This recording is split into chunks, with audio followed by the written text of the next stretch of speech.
Et salut, je vous retrouve aujourd'hui pour une nouvelle vidéo. Alors je sais que ça fait longtemps, mais c'est pas grave. Je reviens direct pour un point lecture. Alors je vous avais déjà expliqué dans une vidéo précédente que j'ai eu une grosse panne de lecture. Et puis fin février, je sais pas, je me suis réveillée. C'est-à-dire que en à peu près une semaine, j'ai lu L'Épouvanteur.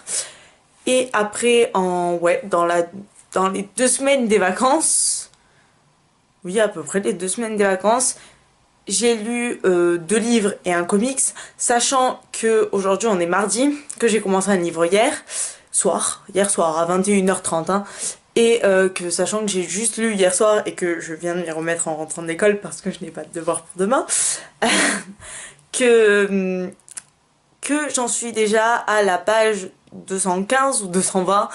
Donc c'est-à-dire que si je continue comme ça, je l'ai fini ce soir le livre.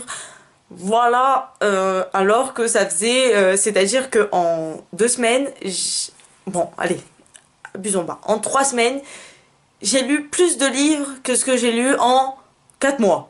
Même moi, voire plus, 5 mois. La malédiction de l'épouvanteur, donc c'est le tome 2 de Joseph Delaney.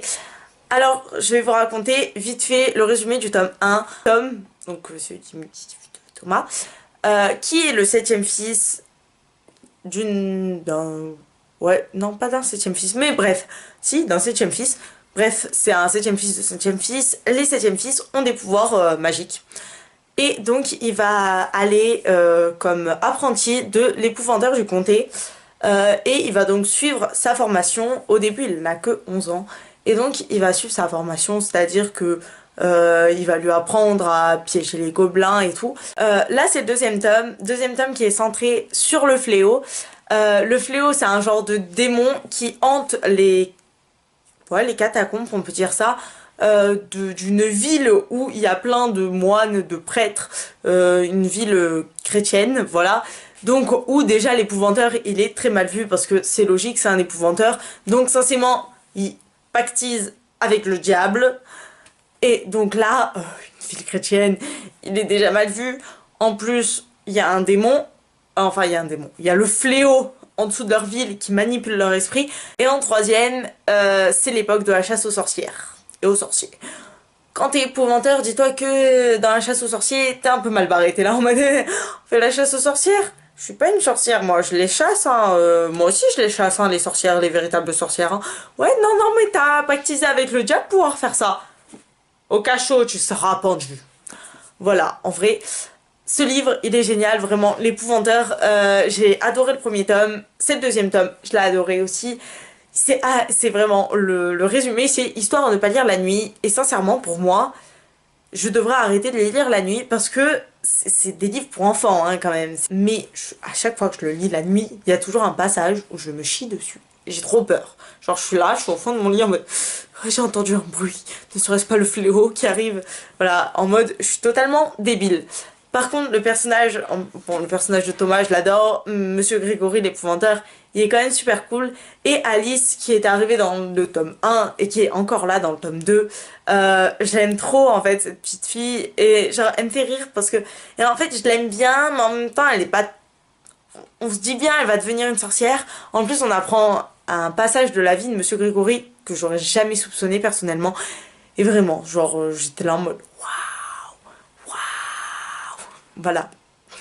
Bref, je vous recommande à tous cette saga. Après, j'ai lu Les âmes croisées de Pierre Bottero, donc publié là au livre de poche. C'est un roman tout seul, c'est un one-shot. J'étais hyper choquée en fait parce que c'est mon premier Pierre Bottero, mais dans ma tête, je sais pas, les quêtes des Willan, les mondes des Willan, tout ça, j'étais persuadée que Pierre Bottero écrivait que des séries c'est de la fantasy, oui c'est de la fantasy. Je croyais qu'il écrivait, mais vraiment que des séries. Donc, quand je suis arrivée vers la fin de ce livre et que je suis allée à Charlemagne, j'ai fait, je voudrais le deuxième tome.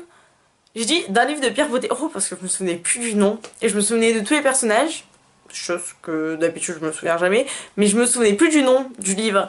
Et genre j'étais là, j'étais persuadée, en plus il était hyper connu, en fait la libraire ne le connaissait même pas. J'étais là en mode... Et elle me regarde, me fait non mais il n'y a pas de second tome, hein, c'est quand même one shot. J'étais là en mode... Voilà, et donc voilà, c'était le petit moment histoire drôle par rapport à ce livre. En fait, on est dans ce livre, nous sommes dans un monde où il y a pas deux castes, parce qu'il y a vraiment deux parties. Il y a le bas peuple qui est appelé les perles, si je ne me trompe pas, hein, je suis pas sûre, et le haut peuple qui est appelé je ne sais plus comment, voilà. Et on va suivre Nawel et Yantas, qui fait partie du haut peuple, mais genre du haut peuple, quoi. Parce qu'il y a le haut peuple qui est là, et il y a le haut peuple qui est là. C'est-à-dire qu'il y a le roi de la cité, enfin du monde, et puis après il y a elle. Voilà, c'est sa famille, ils sont si haut. Et on va donc suivre son histoire à elle, qui est encore à l'école au début du livre, avec ses deux amis. Et un, c'est le neveu du roi, sachant qu'il n'a pas d'enfant, qu'il n'a pas de neveu, donc c'est forcément le descendant.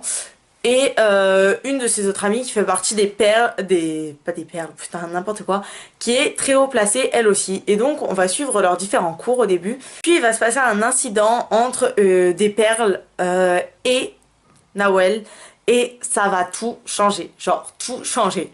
Et ça se passe à quelques semaines, je crois, de la répartition des différentes castes. Comme là, en fait, c'est un peu comme Divergente. Il y a 12 castes, oui, je crois, 12 ou 13. Bref.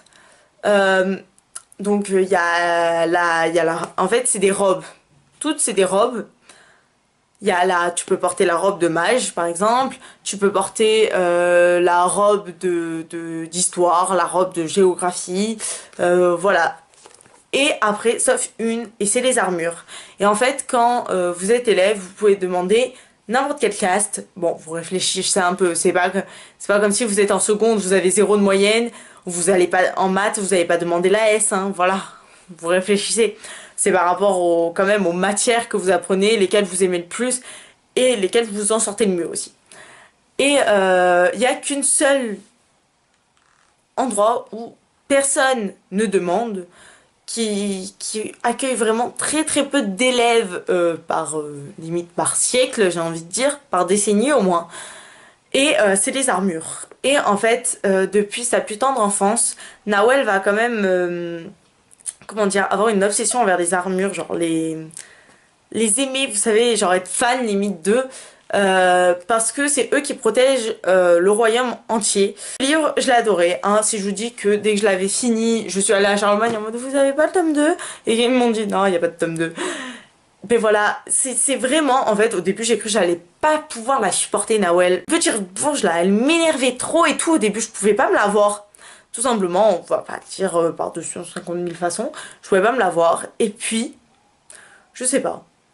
En fait, d'un coup, je me suis mise à l'apprécier parce qu'elle a changé en fait. Et je sais pas, je me suis vraiment attachée à tous les personnages et tout, c'était vraiment super. Genre, j'étais à fond dedans, genre vraiment. Je me disais, waouh, à tout moment il se passe un truc, moi aussi je veux rejoindre les armures et tout. Non, Brenda, t'es pas assez courageuse, tu les rejoindras pas. Toi, tu prendrais la robe d'histoire. Puis après, je me dis, putain, mais imagine, depuis mon enfance, on m'a dit, ouais, Brenda, t'aimes bien l'histoire, t'aimes bien les maths, t'iras prendre une robe comme ça. Et puis après, je me disais, ouais, mais c'est un peu pareil, le système maintenant. Bref, en fait, ce livre m'a emporté totalement, alors que c'était juste un livre de fantasy. Mais il faut savoir que j'étais totalement à fond. Voilà, j'étais à fond dans mon histoire, donc je vous le conseille de ouf. Sincèrement, j'ai pas lu d'autres Pierre Bottero. Il y en a plein qui conseillent les mondes des Willan, les quêtes des Willan, tout ça. Je les ai pas lus. Je vous conseille de ouf les âmes croisées, hein, parce que c'était génial. Je sais pas si les autres si les autres livres de Pierre Bottero sont aussi géniaux. Si c'est le cas, mais j'y vais en courant là. Vous voyez pas, j'y vais là, je cours et tout. J'espère que ce petit point lecture vous a plu, en tout cas c'est ce que je voulais. Je vous conseille énormément les deux livres dont je vous ai parlé, ils sont vraiment géniaux. Allez les lire s'il vous plaît. Et vous, qu'est-ce que vous avez lu récemment? Je vous dis à la prochaine, ciao!